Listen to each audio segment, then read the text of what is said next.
Hello friends, कैसे हैं आप सब लोग। उम्मीद है अच्छे होंगे, स्वस्थ होंगे और अच्छे से पढ़ाई कर रहे होंगे। हमारी वास्तविक संख्याओं की जो चैप्टर है उसकी सभी एमसीक्यू प्रश्न हो चुके हैं। अब हम लोग दूसरे चैप्टर की ओर चलते हैं। एक दो चर राशि वाले रैखिक समीकरण युग्म, दो चर वाले रैखिक समीकरण युग्म। उसमें पहला क्वेश्चन के किस मान के लिए समीकरण युग्म इतने और इतने का एक अद्वितीय हल होगा। अब अद्वितीय हल तीन कंडीशन होती हैं इनकी। एक अद्वितीय हल, कोई हल नहीं और अपरिमित रूप से अनेक हल। फिलहाल अद्वितीय हल का क्वेश्चन है तो हम लोग करेंगे क्या, पहले इन दोनों समीकरणों को उठा लिया जाएगा। कभी भी इस तरह का प्रश्न आ जाए तो पहले दोनों समीकरणों को उठा लिया जाता है, बराबर से इधर ले आएंगे।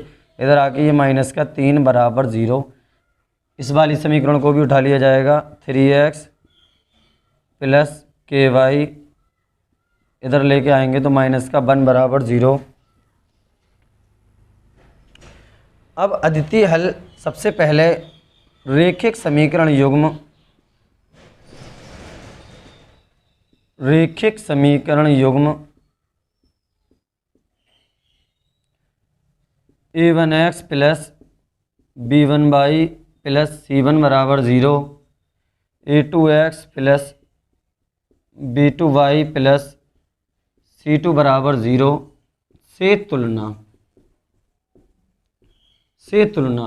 अब ये वाला प्रश्न जो है वो अति लघु, लघु या विकल्प में भी आ सकता है, इसलिए ये जो प्रश्न किया जा रहा है ये आप लोगों के लिए अति लघु, लघु सभी के हिसाब से किया जा रहा है। यदि यही प्रश्न लघु में आ जाए तब भी, अति लघु में आ जाए तब भी हम इसी तरह से करेंगे। दोनों समीकरणों को उतार लेंगे या दोनों समीकरणों को उतार लिया, फिर रैखिक समीकरण युग्म, उसके बाद ये दोनों समीकरण जो रैखिक समीकरण युग्म होता है वो से तुलना लिखने के बाद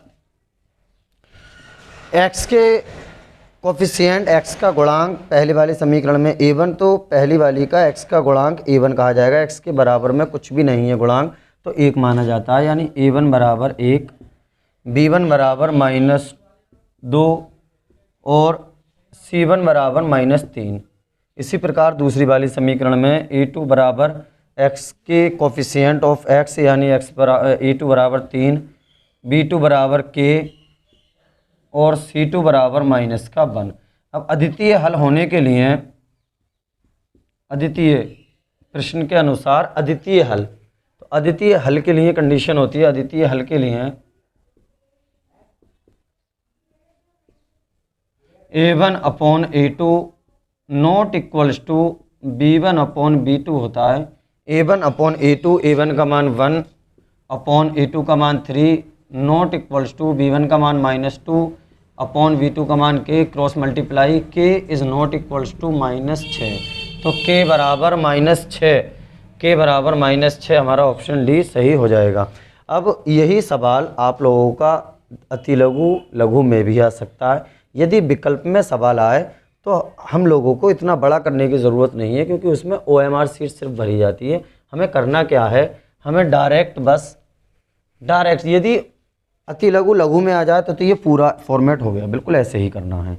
लेकिन अगर ये विकल्प में आ जाए तो हम x का कोफिशिएंट, x का गुणांक पहली वाली समीकरण का डायरेक्ट लिख देंगे, कुछ भी नहीं लिखेंगे, क्योंकि विकल्प में सिर्फ OMR सीट भरना होती है। तो x का गुणांक 1 बटा इधर वाले x का गुणांक 3 बराबर नहीं होता है अद्वितीय हल के लिए कितना, y का गुणांक -2 बटा इधर y का गुणांक k, तो k बराबर नहीं है -6 के। इस तरह से हम ऑप्शंस के अनुसार कर देंगे, ऑप्शन डी सही हो जाएगा। दूसरा सवाल, के किस मान के लिए समीकरण 3x - y + 8 बराबर 0 और समीकरण 6x - ky बराबर -16 समपाती रेखाएं होंगी। सबसे पहले ये दोनों समीकरण उतार ली जाएंगी। 3x - y + 8 बराबर 0, दूसरी वाली समीकरण 6x - ky, उस साइड -16 है, इधर को लेके आएंगे तो ये प्लस का 16 हो जाएगा बराबर 0। जैसे ही ये दोनों समीकरण उतार लेंगे फ़ौरन लिखा जाएगा रैखिक समीकरण युग्म। हर सवाल में ये लिखा जाता है क्योंकि ये जनरल इक्वेशन होती हैं। रैखिक समीकरण युग्म a1x plus b1y plus c1 बराबर 0, a2x plus b2y plus c2 बराबर 0। से तुलना लिखने के बाद x के जो बराबर वाला है पहली समीकरण में वो a1 का मान हो जाएगा, a1 बराबर 3, y के बराबर वाला b1 हो जाएगा, b1 बराबर -1, और जो खाली इधर बचता है वो c1 हो जाएगा, c1 बराबर 8। इसी प्रकार ये a2 बराबर 6, b2 बराबर -k और c2 बराबर 16, ये चीज़। उसके बाद अब ये देखा जाता है कौन सी कंडीशन दे रखी है, समपाती रेखाओं की कंडीशन इसमें दी हुई है। तो हम लोग लिखेंगे समपाती रेखाएं होने के लिए, समपाती रेखाओं के लिए, समपाती रेखाओं के लिए a1/a2 बराबर b1/b2 बराबर c1/c2 मान रख दिया। समपाती रेखाओं के लिए ये कंडीशन होती है। अद्वितीय के लिए यहाँ बराबर का निशान कट हो जाता, बाद वाला लिखते ही नहीं है। और यदि समांतर रेखा हो तो आखिर में बराबर का निशान कट कर दिया जाता है।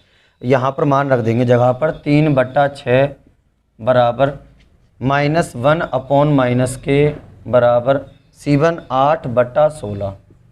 अब कोई से भी दो बराबर ले लिए जाएंगे, 3 एकम 3, 3 दूनी 6, ये दोनों बराबर ले लेते हैं। 1/2 = -1/-k, माइनस से माइनस कट जाएगा, k बराबर 2 निकल के आ जाएगा।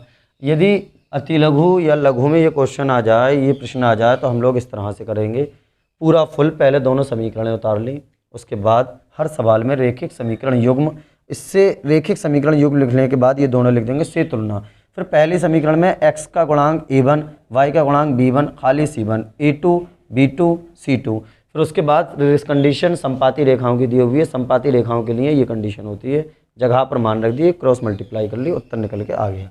लेकिन अब फिलहाल ये MCQ में जो सीरीज़ चल रही है उसका क्वेश्चन है, तो हम लोग इसे इस तरह से इतना बड़ा ना करके हमें सिर्फ वहाँ पर OMR सीट भरना होती है, तो हम सिर्फ डायरेक्ट कुछ भी नहीं करेंगे, x के बाजू वाला उठाएंगे। x का गुणांक पहली वाली समीकरण का 3 बटा x का गुणांक दूसरी वाली का 6 बराबर y का गुणांक पहली वाली का -1। जब y के बराबर में कुछ भी नहीं है तो 1 है, -1 लगा पड़ा, -1 बटा इधर y के बराबर में -k बराबर उधर 8 बटा इधर 16, इस साइड आएंगे प्लस के जाएंगे तो +16। शुरू के दो बराबर रख दिए, 3 एकम 3, 3 दूनी 6, तो 1/2 बराबर -1/-k, माइनस से माइनस कट जाएगा, k बराबर 2 हो जाएगा, यानी ऑप्शन सी सही हो जाएगा। यदि विकल्प में आ जाए तो इस तरह से बस एक लाइन में सवाल हो जाता है, लेकिन अगर आय लघु में या और किसी वर्णनात्मक क्वेश्चन में तो हम लोग इस तरह से करते हैं पूरा तुलना करने के बाद। आज इतना ही रहने देते हैं।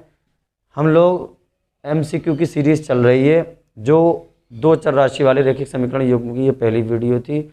इसी तरह आप लोग चैनल से बने रहिए। पहले MCQ की पूरी सीरीज़ अच्छे से होगी, फिर उसके बाद पूरी किताब के लघु, दीर्घ सभी तरह के क्वेश्चन होंगे। इस चैप्टर में से काफ़ी नंबर का आ जाता है और इसमें से दीर्घ लघु आने की ज़्यादा संभावना रहती है, लेकिन हमारी क्योंकि MCQ सीरीज़ चल रही है तो इसलिए फ़िलहाल इस चैप्टर को MCQ करेंगे। उसके बाद जब सीरीज़ चलेगी तो इसमें से लघु दीर्घ भी आने की उम्मीद रहती है। आज के लिए इतना ही रहने देते हैं, बाकी बातें कल होंगी।